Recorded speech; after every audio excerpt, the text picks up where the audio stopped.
কৃষ্ণ মহাপুৰুষ মাধৱদেৱে ঘোষাৰ যোগেৰে আমাৰ নৰমনুষ্যসকলক কি বুলি কৈছে অকণমান আমি কাণ পাতো আহকচোন বাৰু। কৃষ্ণ নজানে শাস্ত্ৰক ঈশ্বৰ সংশয় নপাৰে দূৰ কৰিত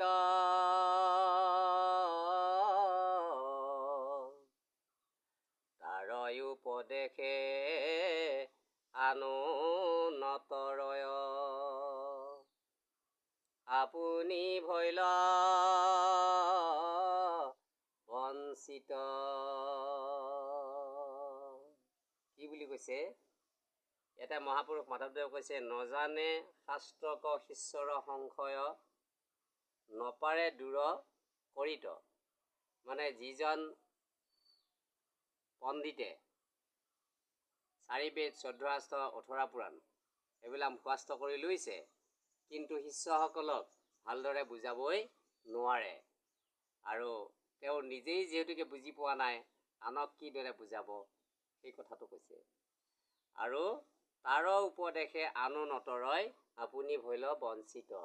আৰু সেইজন মানুহে যদি আনক উপদেশ দিবলৈ যায় তেনেহ'লে আনবিলাকৰতো উপকাৰ নহয়ে, তেওঁ নিজৰো ভগৱানৰ পৰা তেওঁ বঞ্চিত হ'ব লাগিব বুলি কৈছে।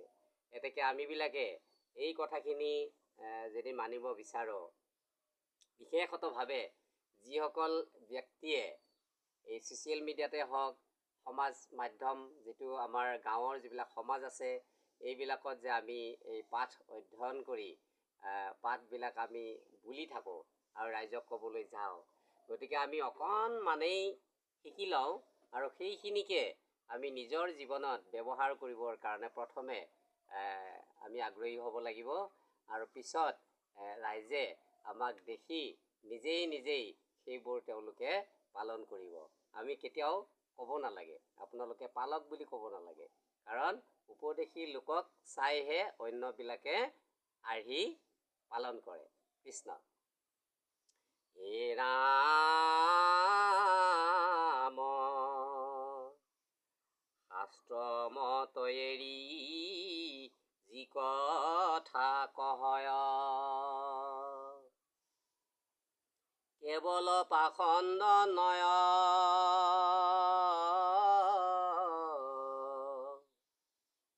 আশোক কৃষ্ণক পাইব কদাচিত নুগুচে সংসাৰ